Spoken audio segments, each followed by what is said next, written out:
With no designated spokesperson to appear on camera, the Church finally produced a letter detailing its child protection policies. For example, the Church states it has twice updated guidelines in the past 14 years.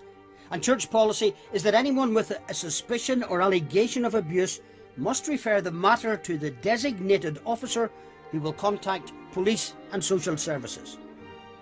They've got child protection policies in place that were forced upon them, rammed down their throats by the courts, by the public, and by the media. Had that not happened, there would be no child protection policies.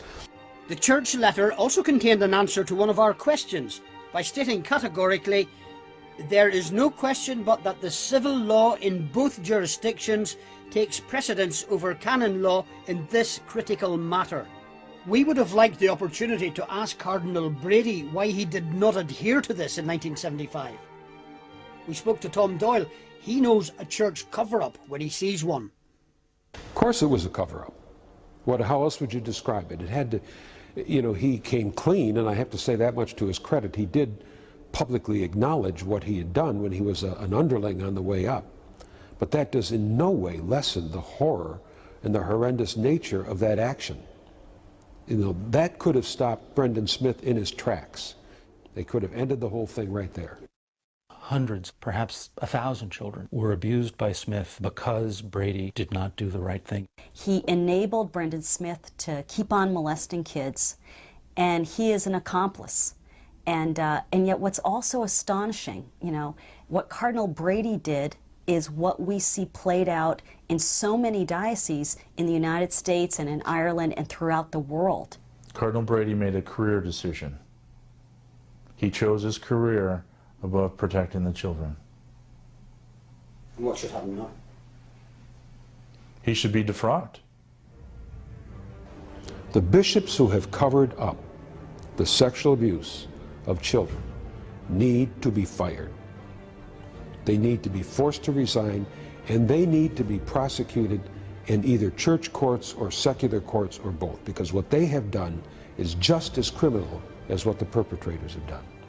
Justine McCarthy said that following the Murphy report, one bishop, James Moriarty, resigned from a position of refreshing honesty.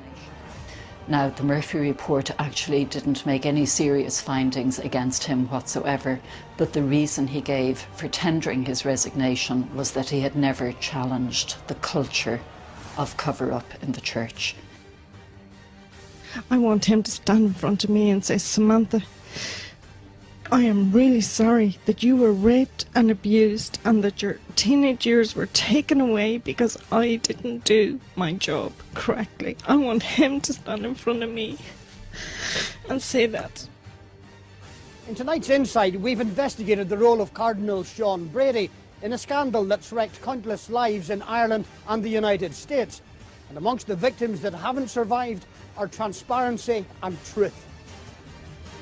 Cardinal Brady stands accused, and though he doesn't stand alone, the question tonight is whether he should resign. Many people featured in tonight's Insight say yes, including Mary, who, as you've heard, was abused by Smyth 18 years after Sean Brady conducted an investigation that proved to his satisfaction that Smyth was a paedophile. Mary has sent us this letter in which she calls for the Cardinal to do the right thing. She's asked us to pass it on. The Cardinal won't meet with me, but the question tonight is, will he listen to Mary?